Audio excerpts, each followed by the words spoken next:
Welcome to the first episode of Torque Alley Garage. I'm here with a stray cat to see if this 70 Imperial will run after sitting since 1990. Really, cat? Really? What do I pay you for?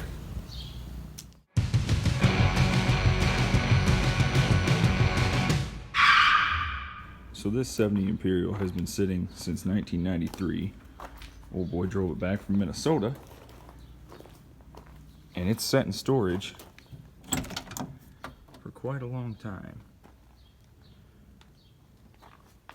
Everything looks pretty good on the interior, besides enough mold to take out a bull elephant. Ooh, hubcaps.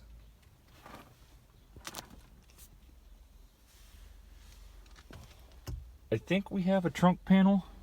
Not 100% sure. I'm just pumped about power everything except manual wing windows. That's a new one.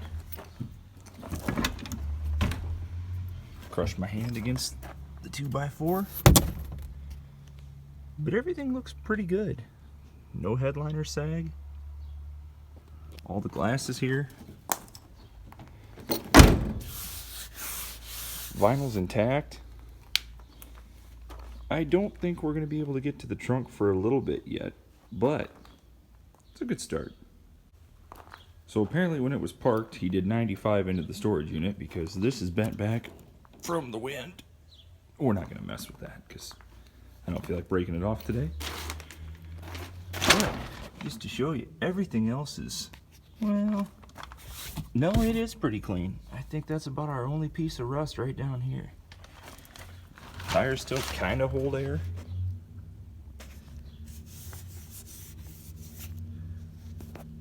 If I get my fat fingers out of the way, you can read the tag. So if a guy's not careful,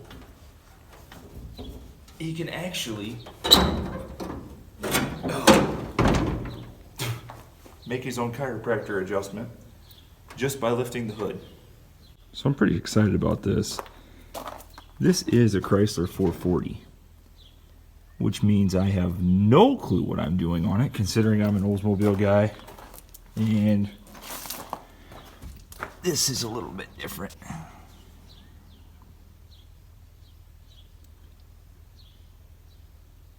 And we're missing a battery, but it looks to me like just about everything else is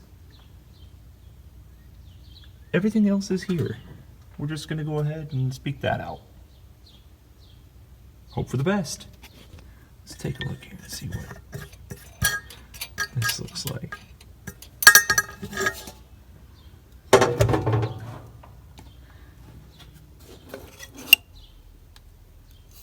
Doesn't actually look too bad. I've probably ran worse in my Chevy. No mouse nests. It's a good sign. First thing we're going to try and do is put the battery in, but before that, we're going to check out the world's most efficient and OSHA approved lighting system. So I went last night and bought the world's highest dollar battery. Should we put it in, right? AKA Walmart EverStart.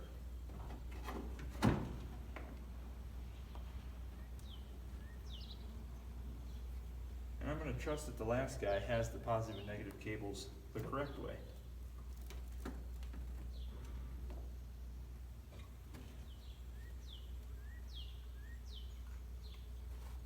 A little adjustment.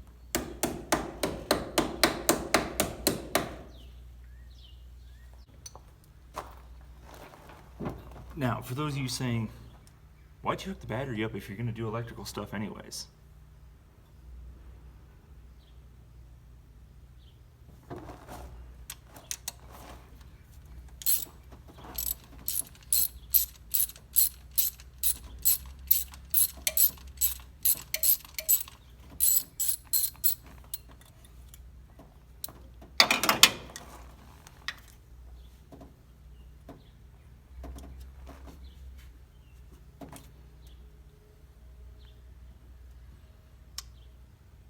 There's a little bit of moisture in there, so it's a good thing I already bought plug wires.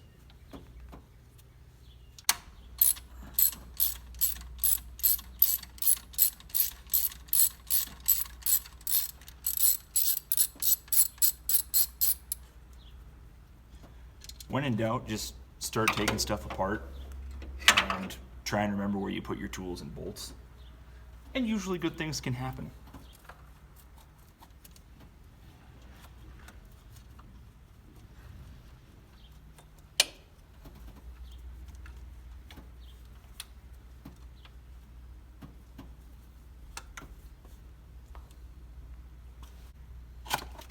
So another thing I like to do is keep the boxes, because if you can't get it running, you just put all the new stuff back in the boxes and take it back like nothing happened. So you're not really out anything. But don't tell anybody. So after a lunch break and yelling at a couple 3-year-olds to stop throwing rocks at my truck, I'm attempting to get the plugs out, which would be a lot easier if the last guy wasn't a silverback gorilla.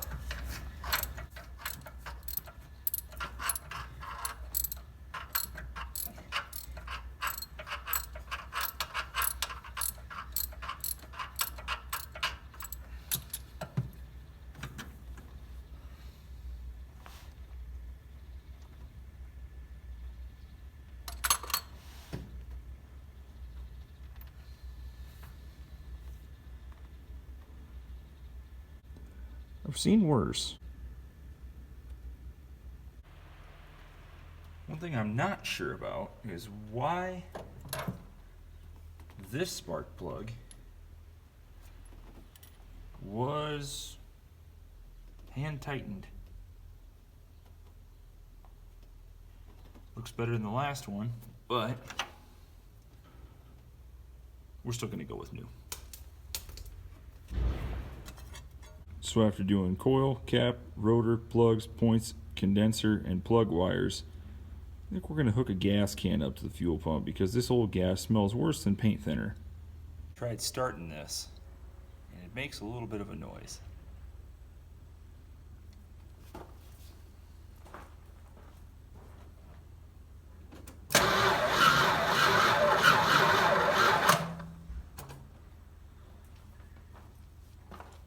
Now I've got angry ex-girlfriends that sound way more happy than that to talk to me. So, we're gonna swap a starter. Couple quick things to remember when changing a starter on the ground. Jack, check. Rim underneath the frame, just in case you don't trust your Harbor Freight jack stands. It's a little bit of a close-up shot to see what I'm doing here, but the bottom bolt for the starter was real sticky. Just get yourself a little piece of pipe, stick her on the end of the ratchet, and just give a couple good tugs. You don't have to bear down on it. That's how you break the heads of the ratchets or the teeth inside. But be firm with it. It won't hurt it. So what we're running into is on the old starter, there's a bracket right about here that comes straight up and holds your starter cables out of the way. So to get a socket and a ratchet or a wrench on the old starter, the top bolt, is darn near impossible.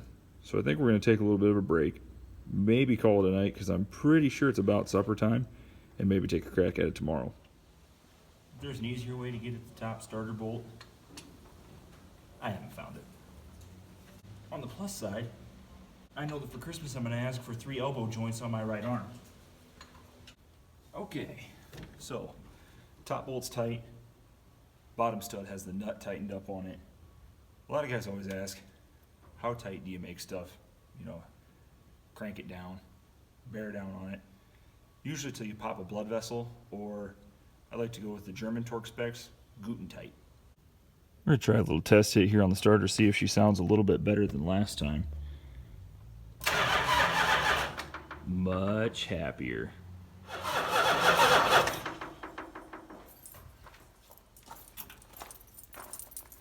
So after messing with a couple more things and hooking up a gas can and cranking it over a couple times, fuel's pouring out the fuel pump. So I ran out to CarQuest, picked up an inline electronic pump. We're gonna see if she works. I got the pump rigged up a little goofy right now, so bear with me.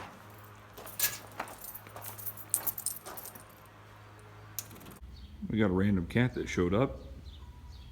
Yeah, what do you think? Did you steal my 10mm?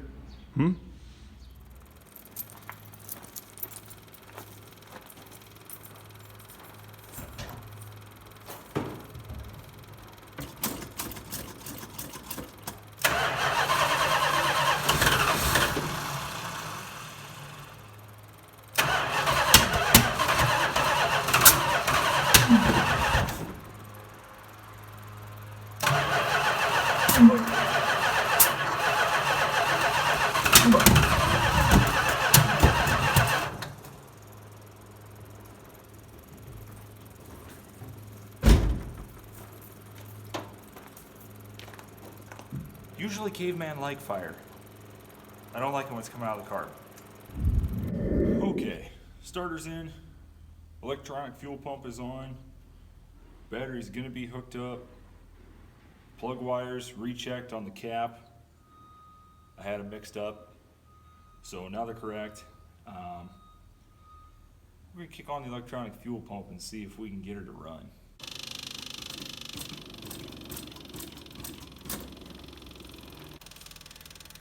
Fire in the hole.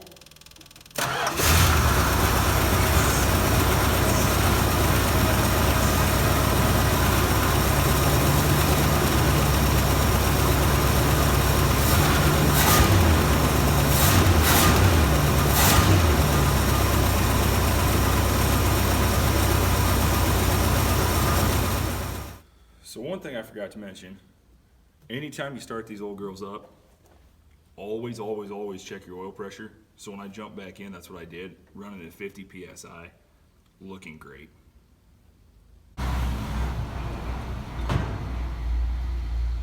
Boys and their toys. So far, I'm really happy with the way it sounds. We probably got a vacuum leak, it sounds like to me. But for something sitting since 1993, I'm pretty pumped to see what we can actually do with it. I think there's a couple other things to check over. I'm gonna fire it up here after a little bit, let it warm up, drain the oil, get all that crap that's in there down in the pan, get some fresh oil filter, a couple other small things on it, air up the tires, and then we'll check to see if the transmission works. But so far, it runs. And that's more than half the battle. We know that it runs.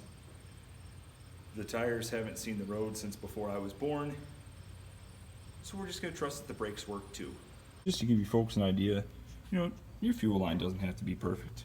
I mean, that's under the hood, around the door, in the window, held by hubcaps, and there's a gas can on the floorboard. It's entirely safe, just like Ford Pintos. This nice intricate door panel, the mold has almost made the same pattern across the dash. Almost.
After cleaning up the Imperial and storing it over the winter time, I decided that by the following year, I'd have it ready for the town celebration and take it in the parade.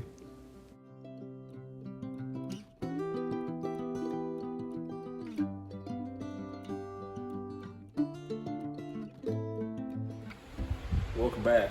So the project now is getting the Imperial ready for either A, a parade, or 2, a car show on Father's Day weekend. So, made a list. Fuel tank dropping clean. Get rid of the gas tank that's sitting in the front seat with the fuel line ran underneath the hood and in through the window. Have to swap the carb or rebuild it. Battery, check, swap today. New battery leads because the old ones look like fried spaghetti. 3 new tires. I have 3 in the trunk. I got lazy and only swapped one on and didn't balance it because America. For the motor, all fluids changed. Oil, coolant. We might change the tranny fluid. might not. Differential, if I get ambitious. Power steering, brake fluid that looks really, really muddy. And new clamps to the radiator hoses, because the last time I had an old boat like this, I pulled into my driveway and it crapped the bottom clamp off the hose and poured coolant everywhere. Paint, we're gonna, well, first I wrote down buff, and then I realized I don't own the right buffer for this. So I have to buy a buffer, buff it, put ceramic coat on because I found that it looks really nice. The interior, I have half of it done. So we'll wipe down, vacuum, and windows. That's just for starters. So we got 6 days left as of today. I've invited all the friends I have, which is 2, myself and my alter ego, to come help work on it. We'll see if anybody else shows up. I texted them. I'm not holding my breath, but hopefully. So stay tuned. 3 things that I've learned after being underneath this for the oil change. 1, drain plug, 7/8. That's huge. 2, we had a lot of gas in the oil. It's a lot more than what she's supposed to hold. And what else I found after looking around is exhaust looks normal. What? Oh, sorry, we got some farmland there. Why are you folded in half?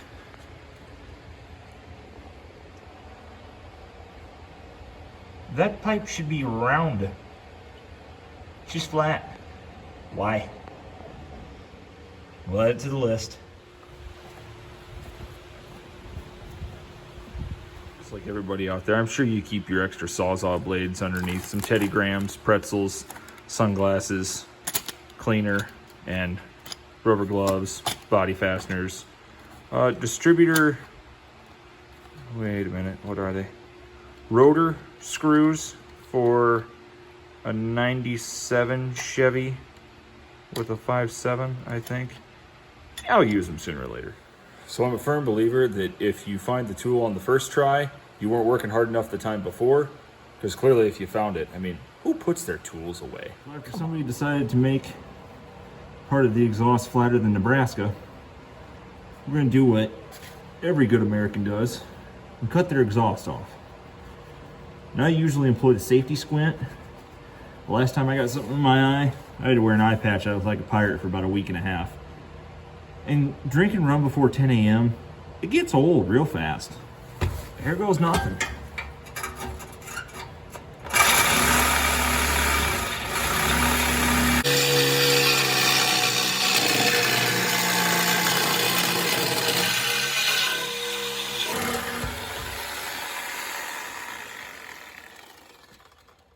Bet she sounds like a beast now. It's got a Chrysler 440 Big Block in it. I mean, it needs to breathe. And clearly, that was not letting that happen.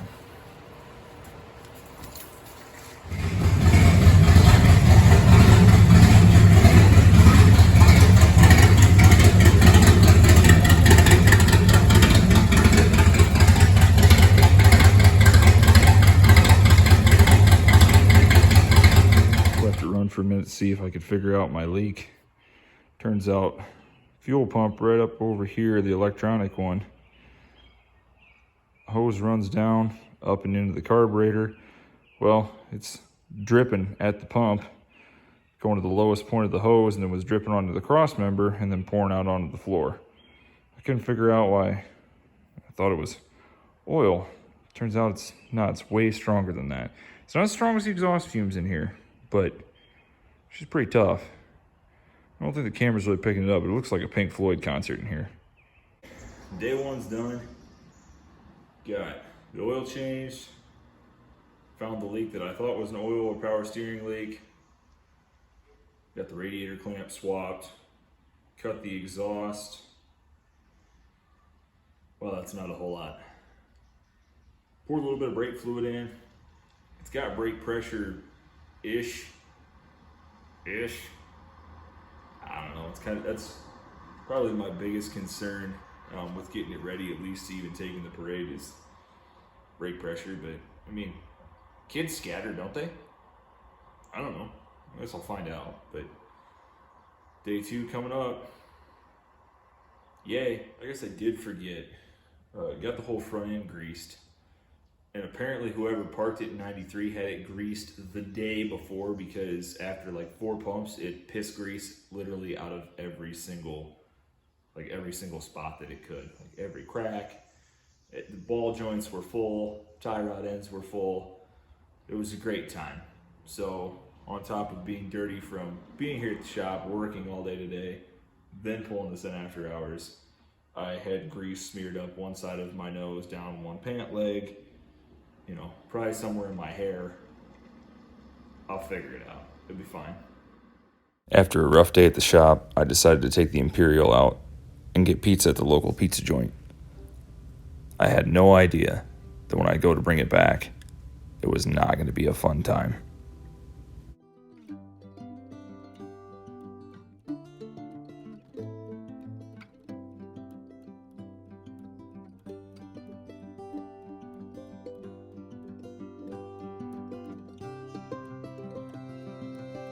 Well, ask me how my day is going. Remember that little line about how I didn't have any brake pressure? Yup. Day 2 with only 5 days left. So I made the executive decision today to cancel out the Imperial for the parade.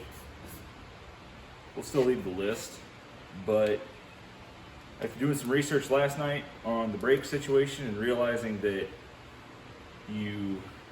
nobody makes front calipers for these anymore, and that's my brake issue. We're gonna have to go back to the drawing board with that. So over the next 5 days, I busted ass to get the square body done, and it was done just in time for the parade.